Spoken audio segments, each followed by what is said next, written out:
Salut, ici c'est le Mexique, plus précisément la péninsule du Yucatan, et encore plus précisément son point continental le plus à l'est dans la ville de Cancún. La péninsule du Yucatan est probablement la destination touristique la plus populaire de toute l'Amérique latine, et dans cette vidéo, nous découvrirons pourquoi. Nous examinerons comment coexistent ici une station balnéaire moderne et chère et une ancienne ville de la civilisation maya. Nous nous plongerons dans des eaux dont on ne veut pas sortir et nous approcherons d'eaux dans lesquelles je n'aimerais même pas entrer. Je n'ai pas de main supplémentaire pour toucher le crocodile. Et bien sûr, toutes les choses pratiques des Caraïbes, comme les plages de luxe et la nourriture locale chère. Où pouvez-vous trouver un producteur? Prenez-moi comme hôte pour les histoires et anecdotes. Je parlerai à la caméra. Mais comme dans les classiques du genre, vous devez d'abord y arriver. Alerte spoiler. C'était mon vol le plus long et le plus luxueux jusqu'à présent. Comme tu le sais probablement, et si tu ne le sais pas, tu l'apprendras. Chaque compagnie aérienne adapte la cabine de son avion à ses besoins. Derrière moi se trouve le tout dernier avion transatlantique avec lequel Turkish Airlines a commencé à voler il y a seulement 2 ans. Et voici l'histoire derrière cela. Boeing a abandonné l'idée de créer un avion de ligne supersonique au début des années 2000 et a commencé à travailler sur un nouvel avion sous le nom de code Dreamliner, qui mettait l'accent sur le confort et l'efficacité énergétique plutôt que sur la vitesse. Le projet s'est avéré être un succès et en 2019, 15 de ses beautés ont rejoint la flotte de Turkish Airlines avec divers gadgets et équipements. Et c'est à bord de ce petit appareil que je m'envolerai en direction de Cancún. Mauvaise nouvelle, le trajet aérien durera pas moins de 17 heures. Mais la bonne nouvelle, ou plutôt une nouvelle exceptionnelle, c'est que je voyagerai en classe affaires.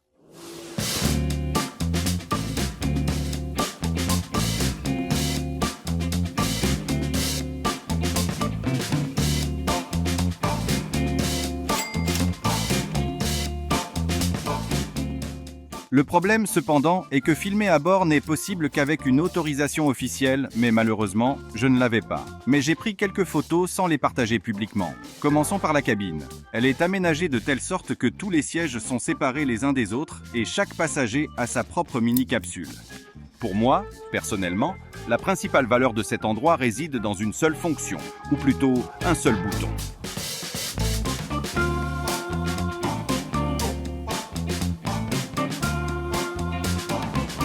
Oui, la possibilité de dormir allongé dans un avion est certainement un vrai luxe. C'est presque comme un tarif standard, mais un peu plus cher.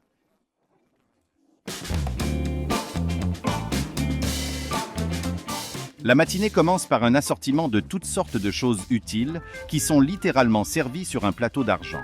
Le tout est emballé dans un sac stylé d'une marque pas des moins chères et à l'intérieur se trouve un véritable ensemble de voyage pour gentlemen. Chaussettes chaudes, parfums et articles d'hygiène. D'ailleurs, c'était le thème principal de tout le voyage, car j'avais oublié ma brosse à dents à la maison. Et puisque nous avons finalement ouvert les yeux, voyons rapidement ce qu'il y a d'autre dans ce paradis des affaires. Premièrement, des écouteurs avec isolation active du bruit, dont le coût commence à partir de 400 $. J'ai cherché spécifiquement sur Internet. L'écran intégré s'adapte bien aux écouteurs et a une diagonale d'environ 50 cm. Ne me demande même pas comment j'ai obtenu ces mesures exactes. Équipements supplémentaires comme un panneau de contrôle pour tout, une armoire personnelle avec un chargeur pour appareil et une table énorme. Ce monsieur en tenue crédible de chef s'empresse déjà de remplir et nous passons au plus important. Je ne pensais pas pouvoir le dire, mais il y avait tout simplement trop de nourriture à bord. Pendant tout le vol, différentes friandises sont servies. Et au moment où vous pensez être rassasié, on vous apporte le plat principal. Bref, mamie peut dormir tranquillement. Ils ne m'ont pas laissé affamer là-bas. Et la cerise sur le gâteau de ce business est un gigaoctet complet d'Internet d'affaires, qui suffit en principe à résoudre tous vos problèmes d'affaires. Nous entrons sur le territoire mexicain, plus précisément la péninsule du Yucatan. Plus précisément encore, la ville de Cancún. Dans les années 70, il n'y avait rien ici, jungle, moustiques et plantations de cocotiers. Mais en quelques années, une véritable métropole de vacances a vu le jour ici. Son aéroport est devenu le 2e plus fréquenté du pays, certainement après celui de la capitale du Mexique. C'est à cet aéroport que nous quitterons notre wagon-restaurant céleste et verrons quelle merveilleuse station balnéaire les Mexicains ont construite là-bas.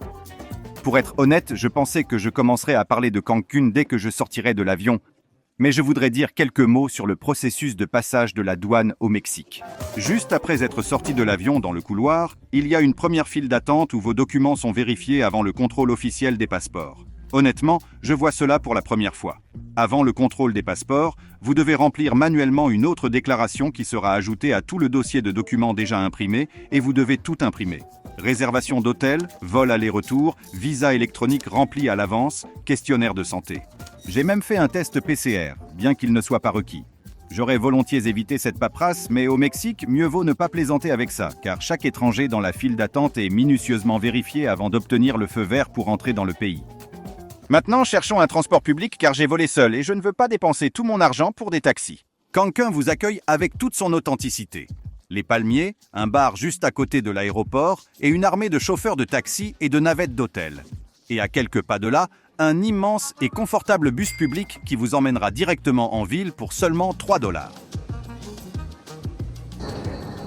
En route vers l'aéroport, Cancun fait penser à une station balnéaire de la mer d'Azov. On verra la suite. Ensuite, j'ai décidé de marcher pendant 30 minutes de la gare routière à mon hôtel et d'explorer la ville de près. Et, alerte spoiler, ça n'en valait pas la peine. Oui, je me suis peut-être exprimé un peu précipitamment sur la station Azovsi, mais cette partie de Cancun, qui est plus éloignée de la mer, semble assez artificielle. Il n'y a pas d'architecture intéressante ici, et la ville est construite à partir de blocs de béton standard avec des palmiers par-ci par-là.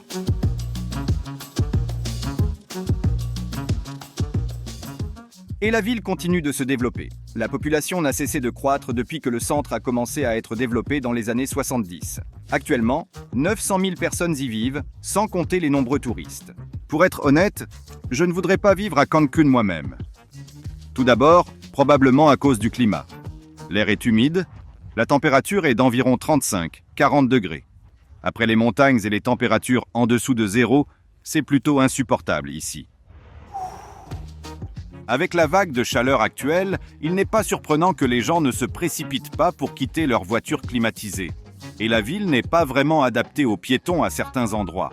Il n'est pas clair comment traverser la route ici, car je vois mon hôtel derrière moi, mais j'ai déjà parcouru environ 500 mètres et il n'y a pas un seul passage pour piétons. Plein de voitures. Commander un taxi juste pour me faire traverser la rue a du sens. Cependant, je ne vais probablement pas le faire. Finalement, je suis arrivé à l'hôtel et là, surprise. C'est un bloc de béton avec des chambres confortables mais totalement stériles et impersonnelles. L'hôtel est un peu plus éloigné de la plage, donc la chambre coûte environ 75 $ par nuit et est considérée comme très bon marché ici. Mais avoir la possibilité de s'enregistrer et de prendre une première douche après 30 heures de route est inestimable.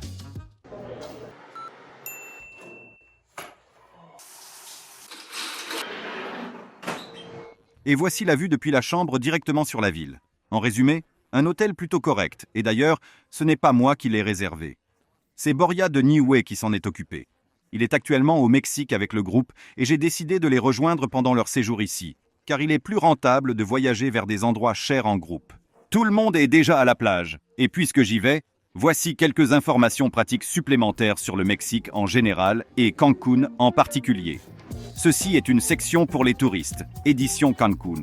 La ville a toute l'infrastructure nécessaire, hôpitaux, magasins, grandes salles de concert et bien sûr d'énormes centres commerciaux où vous pouvez acheter pratiquement tout ce que vous voulez. Soit dit en passant, la carte bancaire au Mexique n'est pas acceptée partout et vous pouvez oublier PayPass et les paiements par smartphone. Il est donc préférable d'avoir un peu d'argent liquide sur soi, car certains distributeurs automatiques facturent des commissions élevées. Les prix dans les magasins sont similaires aux nôtres. Ici, c'est vraiment bon marché. Donc tu peux te gaver de mangue jusqu'à en avoir mal au ventre. En ce qui concerne la nourriture, voici les options disponibles. Un fast-food local pas cher qui, comme on dit, peut te brûler 2 fois. Peu coûteux, mais quelconques chaînes et endroits éloignés des foules touristiques où les locaux mangent. Comme par exemple ce café très accueillant appelé El Huerto del Eden ou The Garden of Eden. Le petit déjeuner dans cet endroit commence à 15 $ par personne. Et encore une fois, selon les normes locales, c'est un prix très abordable. Cependant, manger continuellement dans de tels endroits sera assez coûteux pour un voyageur ordinaire avec un budget limité.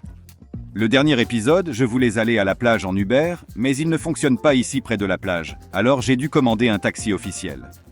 Cela m'a coûté 25 $ pour un trajet de 10 km, mais j'ai réussi à négocier 20 $, même si ce n'était pas facile.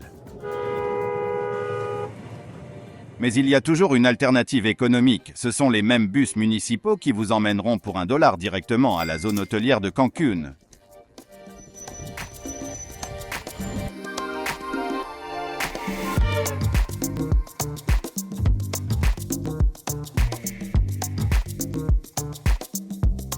Imaginez juste que la seule ville de Cancun génère aujourd'hui un tiers de tous les profits touristiques de l'ensemble du vaste territoire du Mexique.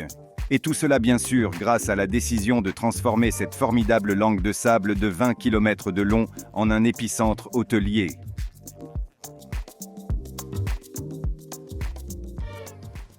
La zone hôtelière avec ses belles plages sur la mer des Caraïbes est évidemment le principal atout de Cancun. Et que puis-je vous dire ici? Eh bien, c'est vraiment très beau. Parlons cependant de certains détails. Premièrement, les plages semblent publiques, mais y accéder est une vraie mission car les hôtels bloquent tous les passages sur leur territoire. Deuxièmement, les algues ont commencé à s'accumuler sur le rivage en grande quantité il y a environ 10 ans. Ce n'est pas que cela cause un grand inconfort, mais évidemment, cela gâche l'impression de paradis caribéen. Et bien sûr, il y a de nombreux vendeurs qui essaient de vous vendre quelque chose. Il y a quelques années, les hôtels ont été touchés par un ouragan assez fort et certains d'entre eux n'ont pas encore restauré leur façade à un état décent. Cela ne correspond pas au statut de l'un des meilleurs complexes touristiques du monde. Eh bien sûr, peu importe ce que je dirais, ce ne sont que des détails car la mer ici est tout simplement d'une beauté indécente.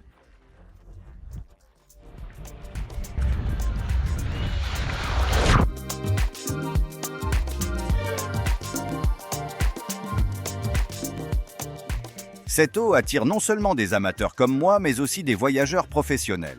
L'équipe de l'émission populaire sur YouTube et à la télévision Heads and Tails est venue ici. Quel est cet événement pour lequel tu es venu ici? Nous avons amené des touristes ici. Leur montrer. Ils aiment voyager avec Cats and Tails? Eh bien oui. Nous filmons un casting. Et dans l'histoire de ces expéditions, quelqu'un a-t-il finalement été dans la vidéo? Tu sais, dans l'histoire de ces castings, il y en avait un qui nous a vraiment plu, mais... Je veux dire, on l'a vraiment envisagé, mais la plupart du temps, non. Non. Je ne vais pas te mentir. Et maintenant tu sais. Et au montage, sur le tableau, il sera écrit 402. Tu sais, ce n'est plus une question pour moi. Mais plus que de vérifier leur voyage, j'étais intéressé par les impressions de Genia sur cette ville. Pas pour la première fois. Premières impressions de Cancun. Super. Non, maintenant sans caméra. Cher? Un peu? Sympa. Magnifique. Spectaculaire, mais en général, les Caraïbes sont le paradis sur Terre. Personnellement, je pense que les Caraïbes sont le meilleur endroit sur Terre, mais certainement pas Cancun. La Jamaïque, Cuba, mais Santiago de Cuba. Non. La Havane, ça m'a échappé. Trop de bière aujourd'hui. Ah, les Caraïbes, cette eau, cet air, ces palmiers, c'est vraiment incroyable. Si ce n'était pas si cher, ce serait absolument parfait. Comme ça, c'est parfait, mais sacrément cher.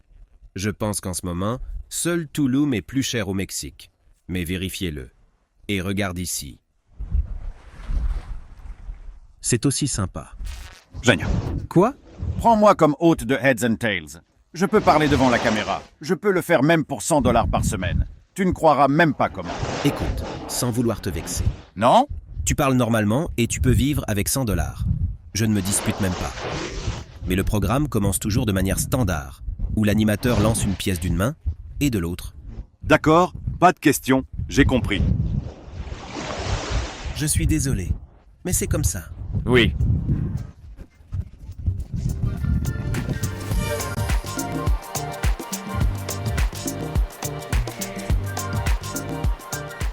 Quoi qu'il en soit, c'est ça Cancun. Cher, touristique, mais beau comme dans un film américain.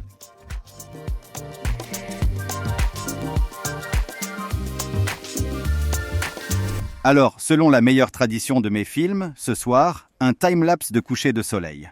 En général, les Caraïbes sont célèbres pour leur beau coucher de soleil. Mais il y a un endroit à Cancun qui est exceptionnel. C'est la partie la plus à l'est du continent mexicain. En fait, Le phare de Cancún.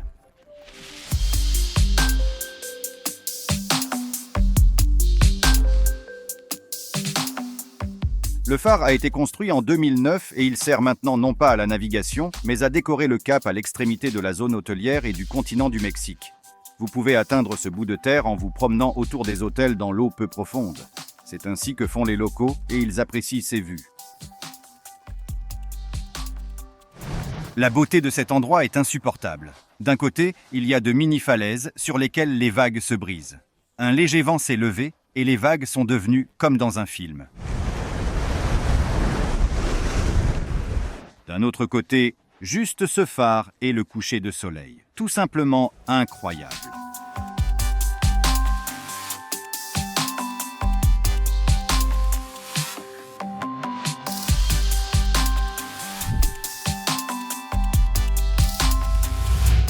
C'est aussi un endroit très prisé pour toutes sortes de séances photos et ce n'est pas surprenant. Regarde juste ces couleurs.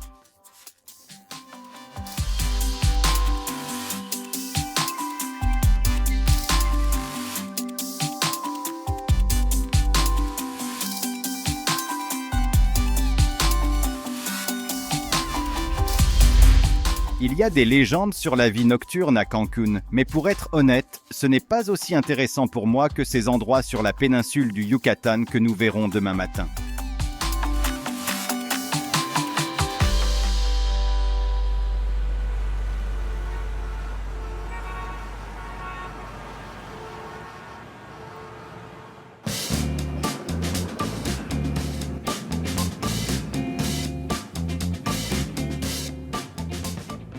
Les routes de la péninsule du Yucatan sont assez bonnes. À certains endroits, elles ne cèdent rien aux États-Unis et à l'Europe, mais comme là-bas, dans certains cas, elles sont payantes.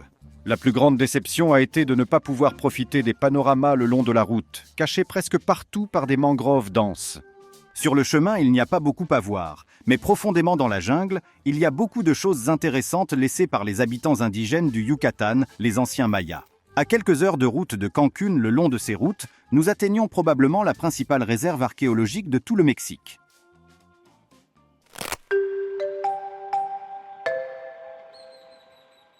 Pour entrer sur le territoire, vous devez acheter un billet, faire la queue assez longtemps et traverser la jungle des vendeurs de souvenirs.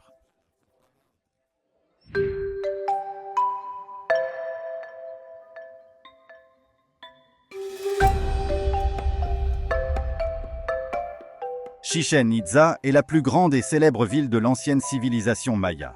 Selon les historiens, elle a été fondée vers le milieu du premier millénaire et a longtemps été le centre économique de ces régions. Après environ 1000 ans, des conflits internes ont éclaté, suivis d'une colonisation. Dans l'ensemble, Chichén Itzá a lentement commencé à décliner et, au milieu du 19e siècle, on a commencé à explorer cette région et à fouiller certains bâtiments. Sur l'architecture incroyable pour cette époque. Et les scientifiques continuent de creuser et de résoudre des énigmes et des mystères, la signification des dessins et la destination des bâtiments. Au cœur de Chichén Itzá se trouve l'édifice maya le plus reconnaissable, le temple de Kukulcán. La pyramide a presque 9 étages de hauteur et est construite sur une base carrée de 50 sur 50. Au sommet, il y a un temple où divers rituels anciens étaient pratiqués. Et de chaque côté, des escaliers mènent à celui-ci avec 91 marches. Et si nous ajoutons encore une marche dans le temple lui-même, le total est de 365 marches. Un nombre familier, n'est-ce pas? La pyramide a été placée sur une liste subjective mais assez fiable des 7 nouvelles merveilles du monde. Non seulement en raison de sa géométrie parfaite, mais aussi à cause de toute une série d'énigmes supplémentaires. Premièrement, l'acoustique. Tous les sons provenant du bas ou les pas sur les escaliers résonnent dans le temple, reproduisant le cri de l'oiseau sacré Quetzal.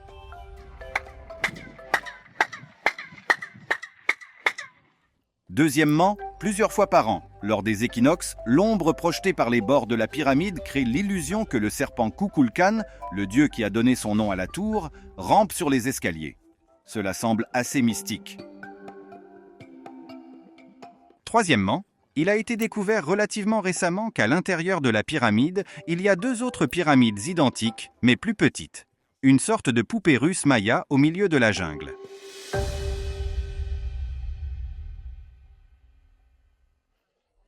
D'ailleurs, c'est ici qu'ils ont construit la ville de Chichén Itzá. Non pas parce qu'ils aimèrent cet endroit au milieu de la jungle torride, mais parce qu'il y a plusieurs sources d'eau douce à proximité, ce qui est la ressource la plus précieuse.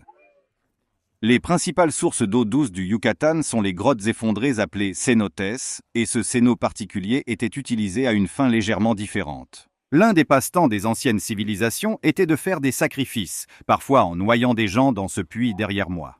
Quand les Américains et Européens sont venus fouiller, ils ont trouvé des bijoux valant plusieurs millions de dollars, ainsi que les restes de 1500 personnes. Il faut croire qu'il n'y avait pas tant de distractions à l'époque. Mais pour être honnête, à Chichén Itzá, il y avait de quoi s'amuser, mais bien sûr pas sans nuances sanguinaires. Et voici le stade local. C'est ici que les Mayas pratiquaient leur sport préféré, appelé Poc-Tapoc. Comment ça se passe? Des anneaux sont suspendus de chaque côté et deux tribus, les jaguars et les aigles, s'affrontent pour essayer de lancer le plus de balles dedans. Le capitaine de l'équipe perdante était sacrifié sur cet autel. Le hic, c'est que les cercles sont suspendus à une hauteur de 14 mètres et la balle pèse 3,5 kg. Une boule de 3,5 kg, un vrai sport d'homme. Et selon les règles du jeu, ce ballon en caoutchouc, je rappelle qu'il pèse près de 8 fois plus qu'un ballon de football, ne pouvait être frappé qu'avec les coudes et les genoux. Cela semble assez intense et il me semble qu'après un bon match de Poc-Tapoc, personne n'avait la force de résister lorsqu'il était porté à l'autel. Malgré toute leur cruauté, les Mayas étaient d'excellents scientifiques. Derrière moi se trouve un observatoire qui utilise un système complexe de miroirs et toutes sortes de graphiques pour les observateurs d'étoiles. Ils observaient le ciel et pouvaient prédire les éclipses et d'autres événements cosmiques. Et c'est pourquoi la plupart des gens connaissent les Mayas. Les Mayas avaient de nombreuses inventions qui dépassèrent leur époque. L'une des plus connues est l'astronomie et le calendrier maya assez précis. Un système judiciaire de base avec des lois qui sont les mêmes dans chaque ville, leur propre système de calcul et les mathématiques. Le chocolat, ce sont les Mayas qui ont eu l'idée de créer une boisson à partir de celui-ci. Et bien sûr, le chewing-gum pour ce jeu de balle Poc-Tapoc. Mais les Mayas modernes à Chichén Itzá sont plus occupés à organiser des visites guidées et à faire du commerce spéculatif de souvenirs. Les marchands locaux de souvenirs peuvent donner des leçons magistrales à leurs homologues turcs et égyptiens en termes d'assurance et de marge sur les produits. Soit dit en passant, l'emplacement des boutiques de souvenirs est en quelque sorte en accord avec l'histoire, car le centre de Chichén Itzá est en réalité un grand marché qui était ouvert lors des jours fériés. Et ici, comme on dit, s'il y a des touristes, chaque jour est une fête. Et quelques conclusions. Il y a aussi d'autres, moins populaires, villes mayas sur la péninsule du Yucatan, comme Coba ou Ekbalam, mais elles ne sont pas à la même échelle que Chichén Itzá. Je suis vraiment impressionné par le nombre et l'état des bâtiments conservés ici. La seule chose qui gâche un peu l'impression, c'est le nombre énorme de touristes. Il fait aussi très chaud, alors nous allons essayer de nous rafraîchir.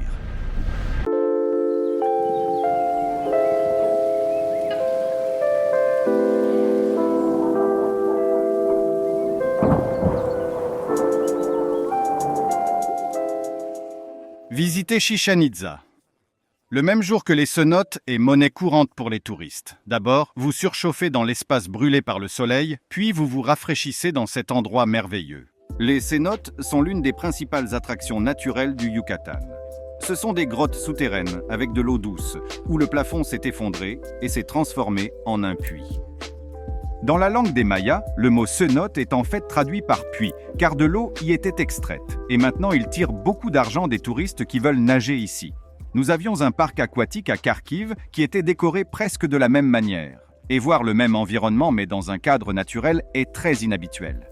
Il y a plus de 6000 cénotes de différentes tailles sur le territoire du Yucatan, ouverts, ressemblant à des grottes, de différents types et de différentes profondeurs, mais ils ont tous une caractéristique commune. L'eau est tout simplement incroyablement propre, translucide, presque turquoise. Mais ceux qui ont peur des profondeurs peuvent trouver ces eaux un peu traîtresses. La profondeur en cet endroit est de plusieurs dizaines de mètres, et comme elle a la forme d'un puits, il n'y a pas de sol sous les pieds. C'est pourquoi, à l'entrée, chacun reçoit un gilet. En général, dans les cénotes où les touristes sont autorisés, d'ailleurs très peu coûteux, car seulement 10 $ avec le déjeuner inclus dans le prix. Tout est aménagé et décoré ici, donc vous pouvez passer quelques heures confortablement et, surtout, au frais.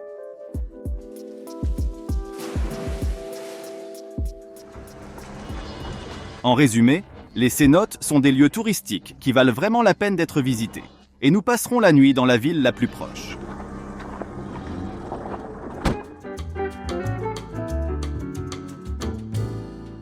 Pour une soirée, nous avons amarré dans une ville au nom assez espagnol, Valladolid.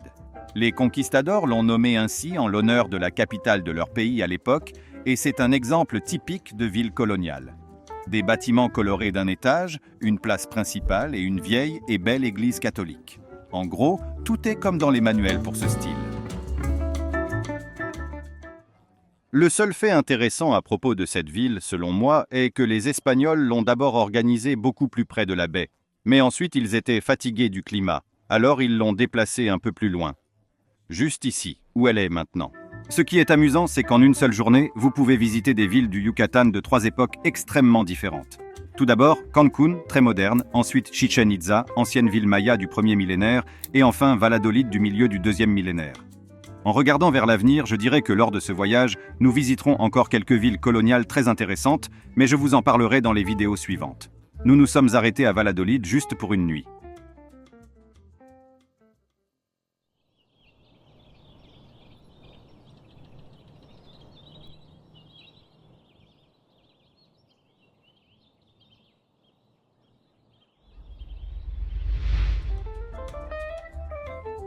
Il combine une architecture moderne dans un style époustouflant, un peu vintage, et utilise astucieusement des éléments de la couleur locale.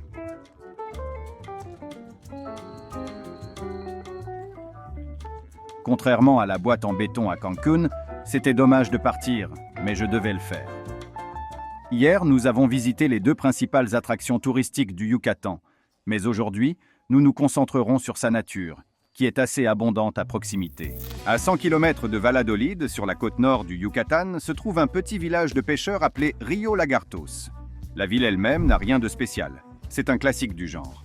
Toute la vie tourne autour du rivage. Il y a une longue jetée avec des bateaux et bien sûr des restaurants de fruits de mer. Mais contrairement à mes attentes d'une ville de pêcheurs, les fruits de mer dans le restaurant ne sont pas si bon marché ici. Le fait est que tous les prix mexicains dans les endroits où un touriste pourrait aller sont fixés pour les Américains. Pour eux, dépenser 30 $ pour un déjeuner de fruits de mer n'est pas un problème, mais pour être honnête, c'était très savoureux et probablement à la hauteur du prix. Je voudrais surtout mentionner le poisson en croûte de noix de coco. Une combinaison incroyable. Mais la ville n'est pas seulement célèbre pour ses fruits de mer. Donc ici, sur la plage de la baie, il y a un lagon où une réserve de biosphère a été créée. De nombreux animaux sauvages vivent ici. C'est pourquoi la ville est devenue l'un des meilleurs endroits pour l'observation des oiseaux, c'est-à-dire le birdwatching.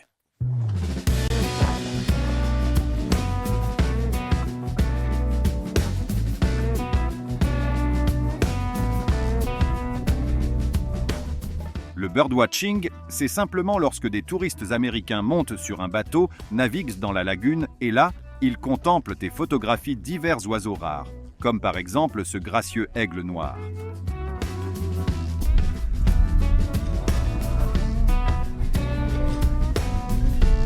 Regarde, as-tu attrapé un faucon? Oui, regarde comme il est beau, avec des poissons. En plus des faucons, on peut aussi rencontrer ici des pélicans toujours affamés.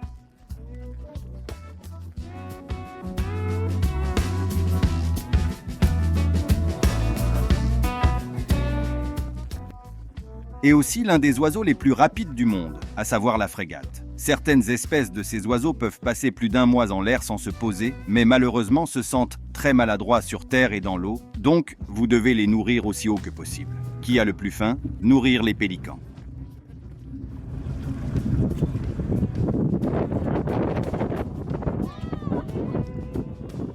Mouette mexicaine avide. Ho ho ho ho.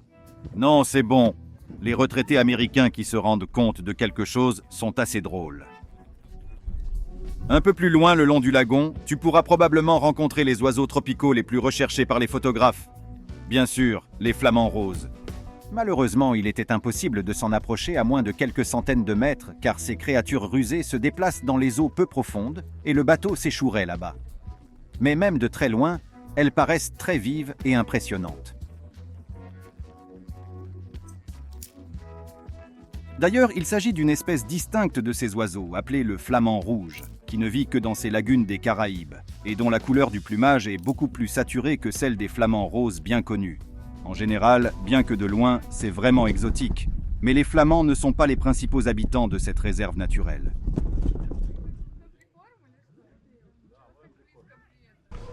Et ici, dans les buissons, repose un petit crocodile.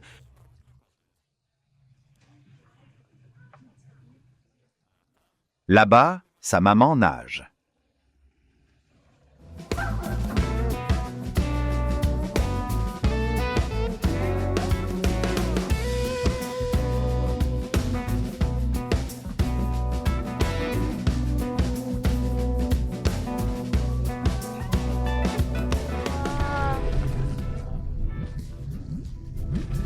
Sacrée vache. Bien sûr, ce n'est pas la première fois qu'un crocodile voit des bateaux avec des touristes, donc il y est habitué. Mais le simple fait que cet énorme animal s'approche à une telle distance que vous pouvez le toucher est effrayant. C'est ce que tu veux? Je n'ai pas de main supplémentaire pour toucher le crocodile. Est-ce que je le touche? Je ne sais pas pour les autres de notre groupe, mais j'avais peur parce que c'est un vrai prédateur sur son territoire. Quoi qu'il en soit, l'excursion s'est terminée avec un rythme cardiaque accéléré et heureusement un short propre. Honnêtement, je n'attendais pas grand-chose de cette excursion en bateau, mais quand un crocodile est soudainement apparu juste à côté du bateau, j'ai été complètement fasciné. Ce moment m'a conquis. Par personne, le bateau coûtait 12 $. En résumé, à tous égards, le safari de Parque Los Garritos mérite d'être reconnu. Mais nous ne sommes pas venus ici juste pour cela. Ce ne sont pas seulement les flamands qui sont roses sur cette côte.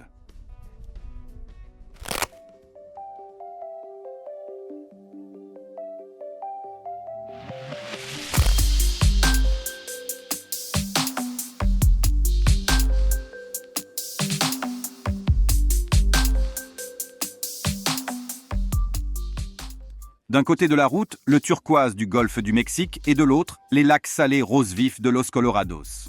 La beauté est tout simplement surnaturelle, mais pour voir cette beauté sous cet angle, il faudrait être l'un de ces oiseaux ou en avoir un sous contrôle. Pour voir ces lacs de près, un véritable théâtre touristique de l'absurde a été organisé.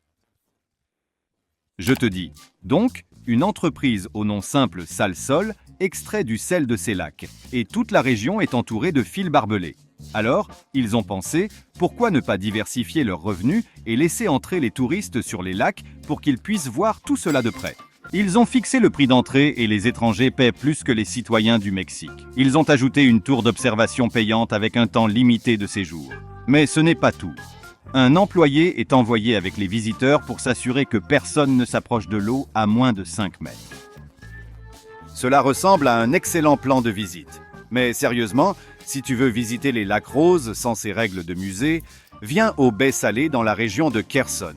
Elles sont beaucoup plus cool et abordables.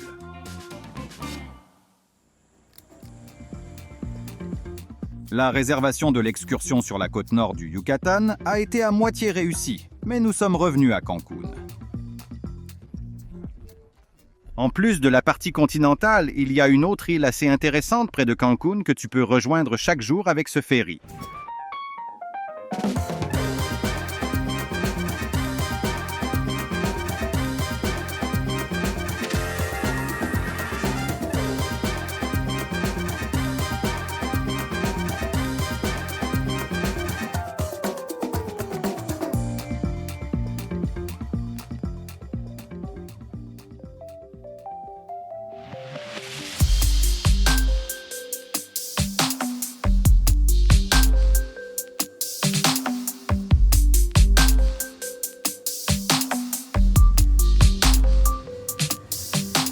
Si à Cancun, l'eau a juste une belle couleur turquoise, ici, elle semble comme si elle avait été fortement retouchée. Cette impression résulte du fait qu'il est beaucoup plus propre et moins bondé qu'à Cancun. Sur les plages, il n'y a presque pas d'algues, et les hôtels ne sont pas aussi hauts.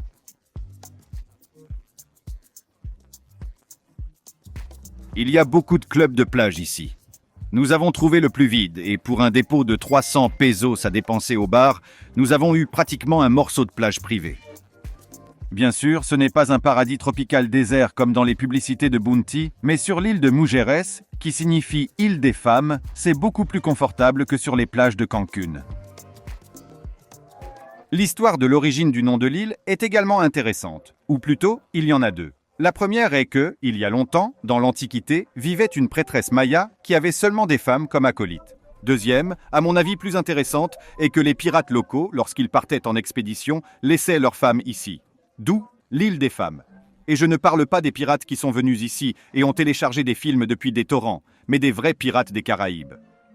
Et je ne parle pas ici du cinéma, ni même de cette frégate fantaisiste avec des animateurs. L'île était un refuge pour quelques corsaires célèbres, le français Jean Lafitte et l'irlandais Henry Morgan. Celui de l'étiquette de Rome. Le pirate espagnol et négrier Mundaka avait également sa résidence sur cette île, et sa présence ici est commémorée par cette marque claire sur sa tombe. Mais ici, à des fins touristiques, ils n'exploitent pas toute cette histoire de pirates au maximum. Ils ont l'histoire de la civilisation maya entre Cancun et Isla Mujeres. Plusieurs bateaux thématiques circulent, et c'est à peu près tout. Et je pense que c'est parce que trop de romantisme autour des pirates, qui était autrefois un vrai problème dans ces eaux, n'est pas la meilleure idée. Enfin, à quoi bon un cirque avec animateur quand il y a une telle mer? Et d'ailleurs, il y a encore une autre manière populaire de se rendre sur l'île si vous cassez votre tirelire ou recevez une carte dorée au début du programme. Louer un yacht ou un bateau à moteur.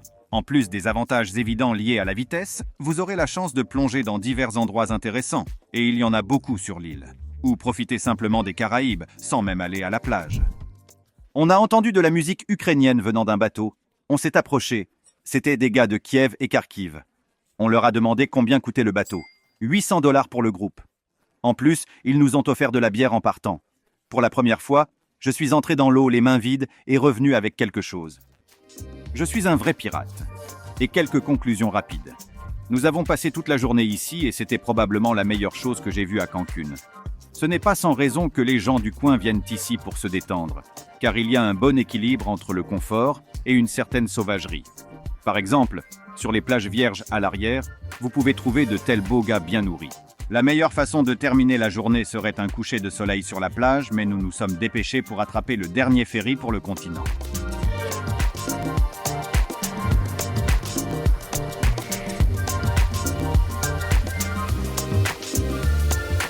Imaginez quelqu'un qui rentre chez lui du travail tous les jours au coucher du soleil, comme ça.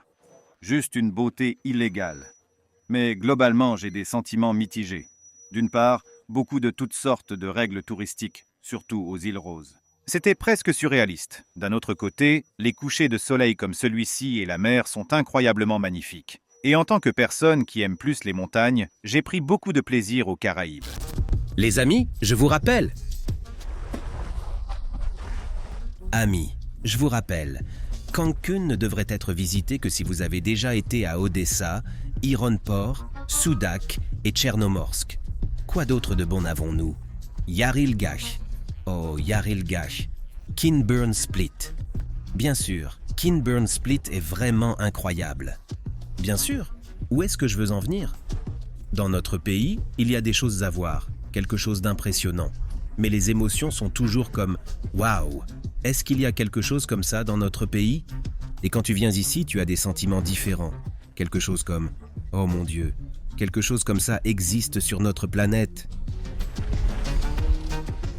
Pas de problème, hahaha.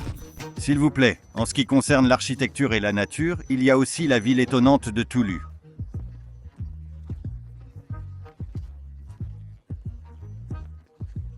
J'ai beaucoup lu à son sujet et j'avais prévu d'y aller, mais plus j'en apprenais, plus je comprenais que partir là-bas pour juste une journée, c'était juste me taquiner moi-même. Il faut y aller pour une semaine ou même pour quelques mois. Bien sûr, le Mexique, ce n'est pas seulement le Yucatan, Cancun et la zone touristique. Il y a plein d'autres endroits magnifiques. Après-demain, Boria et moi serons ici pour filmer quelque chose en arrière-plan. On ira explorer tout ça. Merci d'avoir regardé la vidéo. À la prochaine fois. Comme toujours, n'oubliez pas de vous abonner, de cliquer sur les différents boutons de YouTube, de poser des questions dans les commentaires et bien sûr de les partager avec vos amis. D'accord, à plus tard.